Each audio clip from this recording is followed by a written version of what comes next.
Hello and welcome back to Shakesyear. We are working on the Two Noble Kinsmen, and we get to hear from Palamon today to kick off Act 3, Scene 6.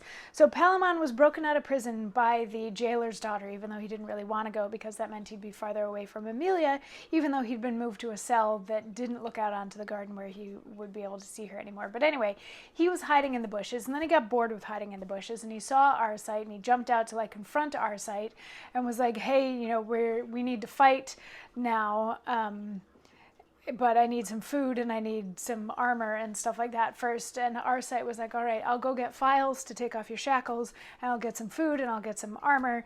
And then, so Arcite left, and then we had a scene in between, and then Arcite came back with files and food.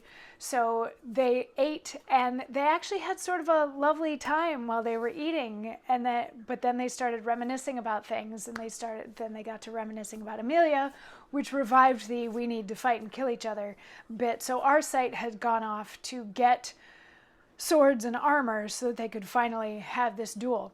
And in the meantime, Theseus, Hippolyta, Pirithous, Emilia are hunting in the woods, and yesterday they saw the schoolmaster and a Morris dance that they thought was great, so they gave them some money, and they're still wandering around the woods because it's May Day and everybody is supposed to be having fun.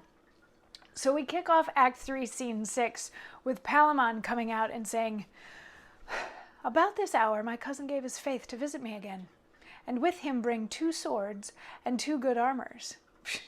If he fail, he's neither man nor soldier. When he left me, I did not think a week could have restored my lost strength to me. I was grown so low and crestfallen with my wants. I thank thee, Arcite. Thou art yet a fair foe, and I feel myself with this refreshing, able once again to outdure danger. To delay it longer would make the world think, when it comes to hearing, that I lay fatting like a swine to fight and not a soldier.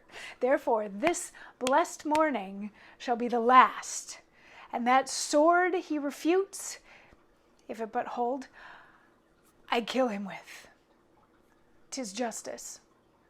So love and fortune for me. Oh, good morrow."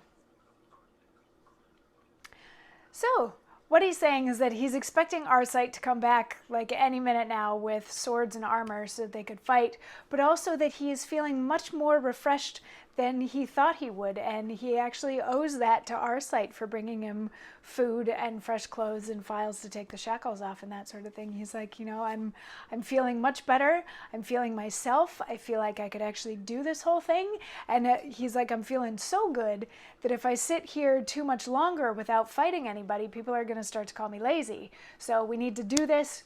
We need to do it. We need to do this fight today. It needs to happen today. And fortunately for him, Arcite shows up right then with swords and armor, and he's like, "Hello, I've got the stuff." And Palamon's like, "That's good that you brought it. That's good." And Arcite's like, "Well, I'm an honorable man." And Palamon's like, "Yeah, if you were honorable in everything, then I'd be able to hug you to thank you instead of killing you now." And Arcite's like, "You know what? Either one seems an appropriate response for the situation." And Palamon's like, "Okay, then I'm gonna have to kill you." And Arcite has some things to say in tomorrow's monologue as a response. So we'll see you then for that. Mwah.